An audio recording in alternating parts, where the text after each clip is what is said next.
Yujiro stole a glance from behind the door. He watched in horror as his wife of 5 years kneeled down at the table.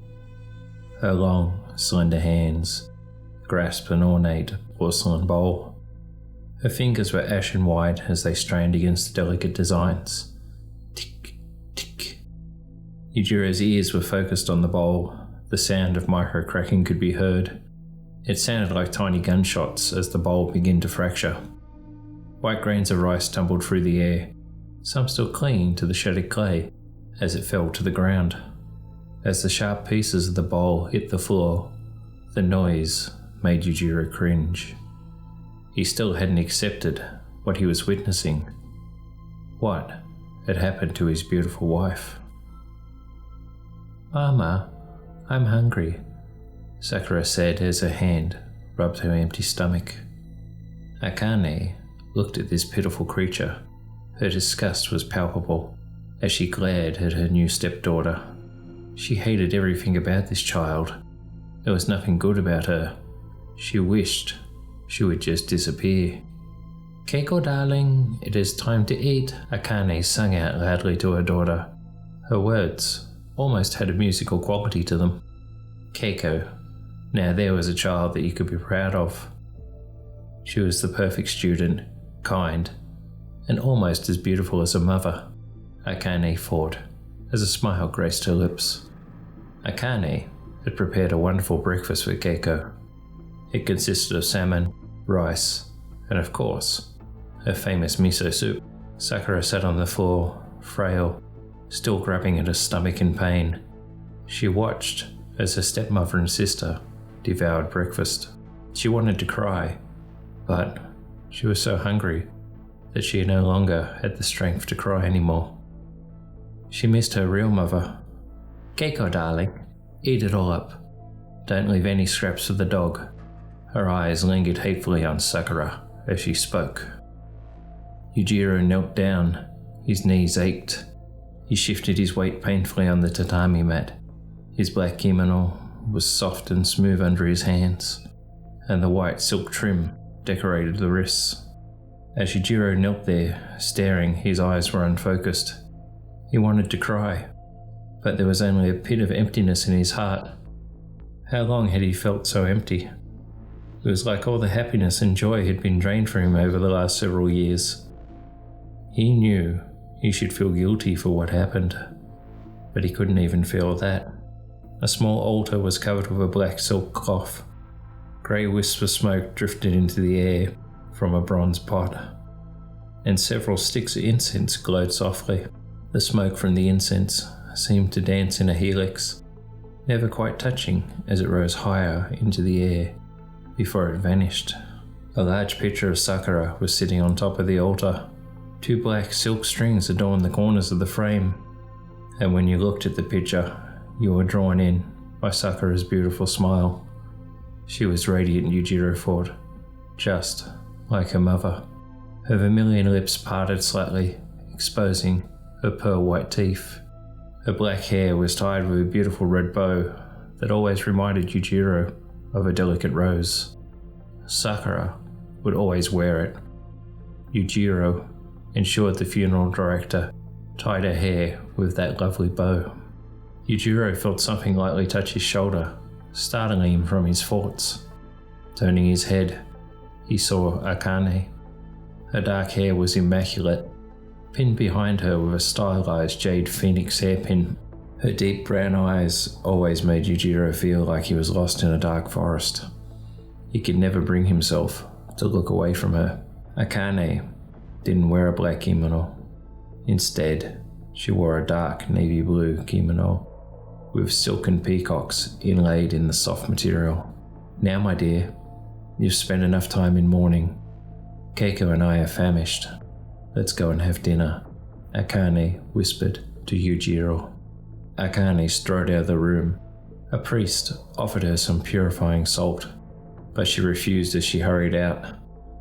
Yujiro rose and followed his wife, turning away from Sakura's picture.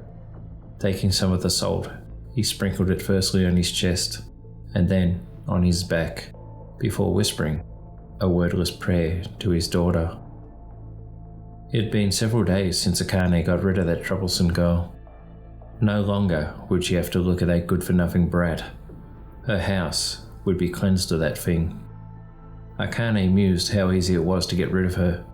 First, Akane needed to starve her until she would eat anything. Then, she offered her some food, with a special ingredient of course, that would ensure that Sakura would not eat another meal. She suffered terribly that night until she passed on.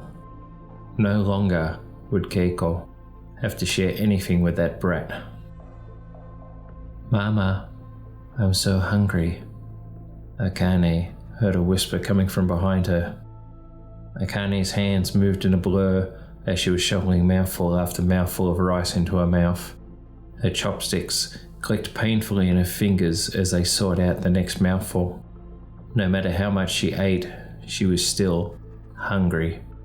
Her stomach was distended and full of food, but the pain hurt so much, Akane could not think of anything except eating. Her mind was clouded with an unnatural fog that covered everything except for the food in front of her. Rice, fish, meat, and vegetables. Not a single ounce of food managed to fill her stomach. "Mama, I am so hungry." Sakura's words were louder than a whisper now. Without thinking, Akane ran from the kitchen table. Pieces of food flew all over the floor as she headed to the refrigerator. She pulled the door open as hard as she could. There was a violent rattling of the food inside. Food moved in a blur as Akane devoured everything within reach of her hands. Raw meat, fish, eggs, uncooked rice, nothing was safe from her appetite. "Mama, I'm so hungry. Feed me now." Sakura's voice was now screaming at Akane. Akane froze in place. Pain started radiating from the back of her head. It felt like it was being torn apart as she started screaming in pain. "Mama, feed me now," Sakura's voice demanded as the pain ceased. Yujiro stole a glance from behind the door. He watched in horror as his wife of 5 years knelt down at the table. Her long, slender hands grasped an ornate porcelain bowl. Her fingers were ashen white as they strained against the delicate designs. Yujiro's ears were focused on the bowl. White grains of rice tumbled through the air, some still clinging to the shattered clay as it hit the floor. The sound of the bowl hitting the ground made Yujiro cringe. He still hadn't accepted what he was witnessing and what had happened to his beautiful wife. Her beautiful long hair was moving by itself.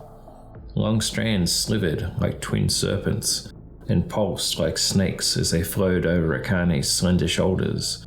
They sought something. There was nothing graceful about the movement.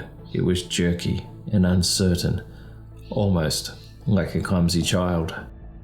Her hair raised back and struck towards a bit of pink meat that rested on the table. One of the creatures wrapped around the meat, its long strands encircling it completely. Yujiro could see the meat contorting under the pressure. There was almost a sense of urgency to its movement. It drifted back behind Akane, holding up its prey.